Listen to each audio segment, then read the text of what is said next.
Hi everybody, welcome back to the online bridge classroom project. I'm Sam.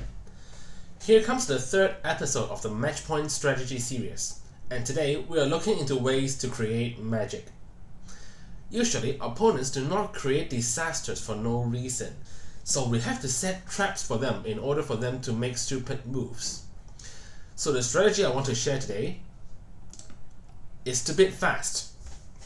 Okay, so what do I mean by that? I definitely do not refer to the speed you make your bids, okay? So what I mean is, with shapeful hands and a 9-card fit found, and of course with decent values, do not get over sophisticated about the details in bidding. Just bid your game as soon as possible. Forget about those very precise slams. Maybe they are just at work with the finance or trying to stop right at 3 of a major in case the game is not too good when you're in competitive bidding. It usually does not work out that way. We would rather bid our game fast and then leave the remaining guesses to our opponents. Under such circumstances, that is the time when they may make some stupid moves that will facilitate you a lot. So today I have brought for all of you 2 hands, both of which comes from the recent Guangdong Province Pairs tournament in December 2024. Well, my partner and I used the same strategy twice, and it brought us very amazing results. Let's take a look. So here comes the first hand. You have this 10 count hand with a singleton spade. You are the dealer and you pass in the first seat.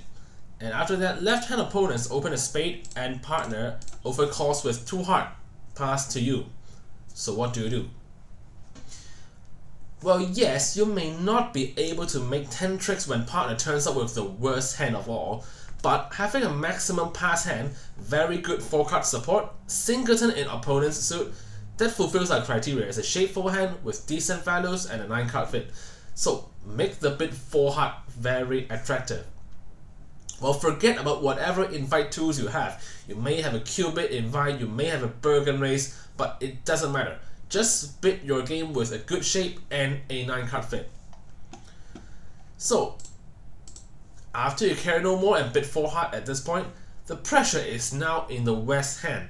So what actually happens in this hand? Let's take a look.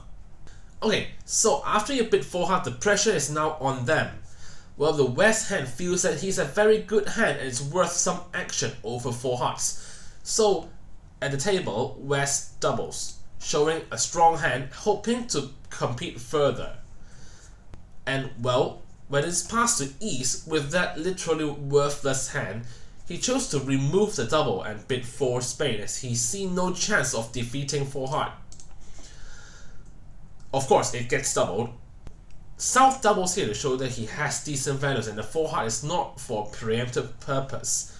So North can choose whether to pass the double to defend or to compete further to 5 hearts. And with that very attractive spade lying after the declarer, of course North has no difficulty to choose to pass. Well, when it gets doubled, it gets bloody. Well, East-West has to end up 4 down at 1100. Well, you cannot blame East for taking such action, nor West to retreat to 4 spade.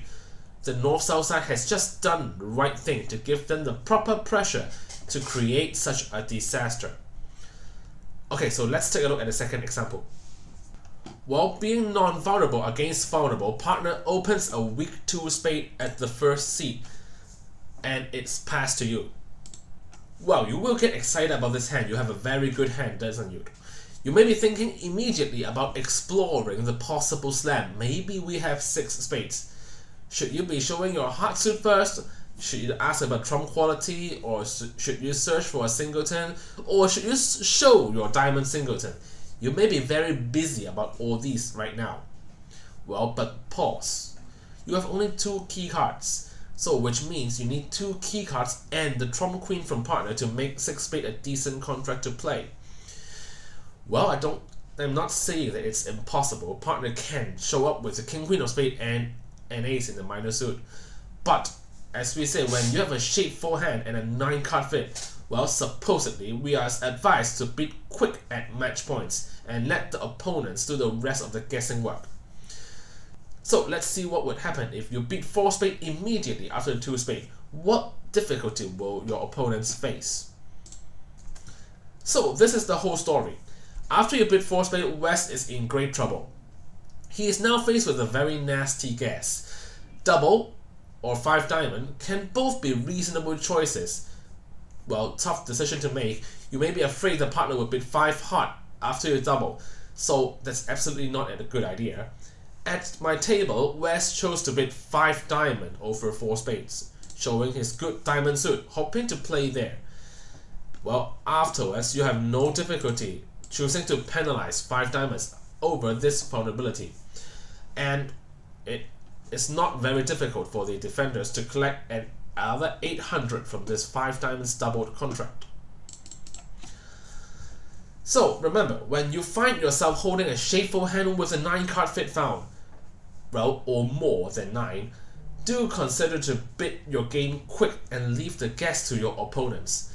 Maybe at some time you bid too much, or occasionally you may miss a thin slam.